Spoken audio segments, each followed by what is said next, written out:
नमस्ते दोस्तों, मैं डॉक्टर मुदिता जैन। आज हम एक बहुत ही इम्पॉर्टेंट टॉपिक के बारे में बात करना चाह रहे हैं। यह है पोस्टमार्टम रिकवरी। पोस्टमार्टम यानी कि डिलीवरी के बाद होने वाली रिकवरी। ये रिकवरी दोनों तरीके से होती है, मानसिक रूप से और शारीरिक रूप से। शारीरिक रूप से हम इसलिए बात कर रहे होते हैं क्योंकि महिला के जो 9 महीने की प्रेगनेंसी रहती है उसमें बहुत सारे बदलाव आते हैं।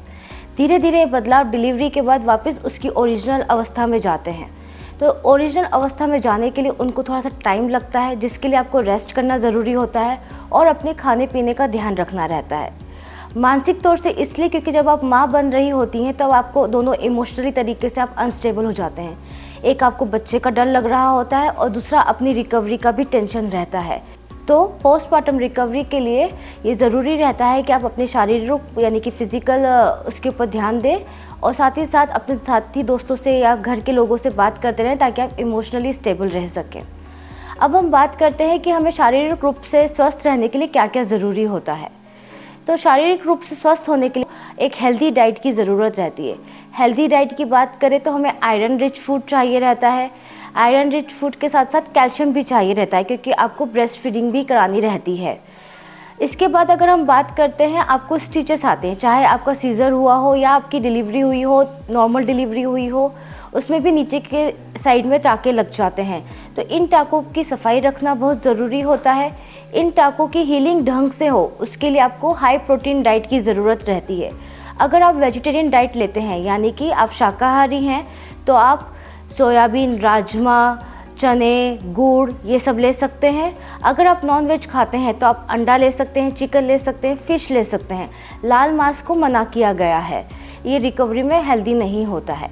उसके बाद अगर हम बात करें दादी नानी के नुस्खों की तो आप अजवाइन ले सकते हैं, हल्दी वाला दूध ले सकते हैं, हरीरा ले सकते हैं, गुड़ के लड्डू और सोट के लड्डू खा सकते हैं। पर अगर आपको डायबिटीज़ या हाइपरटेंशन है तो ये आपको थोड़े दिनों बाद शुरू करना पड़ेगा। बहुत सारे लोगों को लगता है आप डिलीवरी के बाद एक्सरसाइज नहीं कर सकते, तो हम आपको बता देते हैं नॉर्मल डिलीवरी के बाद नीचे के जो टाँके रहते हैं वो 10 से 15 दिन में ढंग से हील हो जाते हैं। आप उनके ऊपर स्ट्रेचिंग का ज़्यादा जोर मत डालिए, बट बाकी बॉडी की एक्सरसाइज आप कर सकते हैं। सिजेरियन के बाद आप 15 दिन के बाद से हल्की स्ट्रेचिंग, आइसोमेट्रिक एक्सरसाइज कर सकते हैं, ब्रीदिंग एक्सरसाइजेस कर सकते हैं। फुल एक्सरसाइज जो रहती है जिसे आप कहते हैं कि हम जिम जाके कर सकें तो वो आप 1.5 मंथ के बाद कर सकते हैं।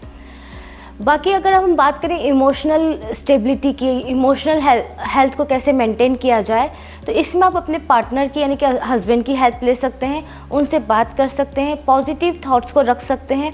हमेशा पॉजिटिव सोचें, नेगेटिव थॉट्स को मन में ना आने दें।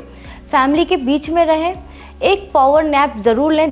रात को कोशिश करें कि 6 से 7 घंटे सो पाएँ। उस समय अगर ज़रूरत पड़ती है तो फैमिली मेम्बर्स की हेल्प लें ताकि बच्चा उनके पास रह सके और आप सो सकें। ब्रेस्ट फीडिंग के दौरान आपको अपना वाटर इनटेक का भी ध्यान रखना चाहिए। ब्रेस्ट फीडिंग एक थोड़ी सी स्ट्रेसफुल ठीक होती है जब तक आप ढंग से स्टैब्लिश नहीं कर लेते हैं। ब्रेस्ट फीडिंग के समय मदर इमोशनली अनस्टेबल रहती है कि अगर दूध कम आ रहा होता है या बच्चा ढंग से दूध नहीं पी रहा होता है तो आप घबराइए मत। बच्चे को कम से कम 5 से 6 दिन का समय दीजिए, खुद को भी 5 से 6 दिन का समय दीजिए, तब आपकी ब्रेस्ट फीडिंग जो है ढंग से स्टैब्लिश हो जाएगी। माँ बनना एक सुंदर सफ़र है। इसको अगर आपकी बॉडी फिज़िकली अच्छी रहती है, मेंटली आप स्टेबल रहते हैं तो ये सफ़र आपके लिए और अच्छा हो जाएगा।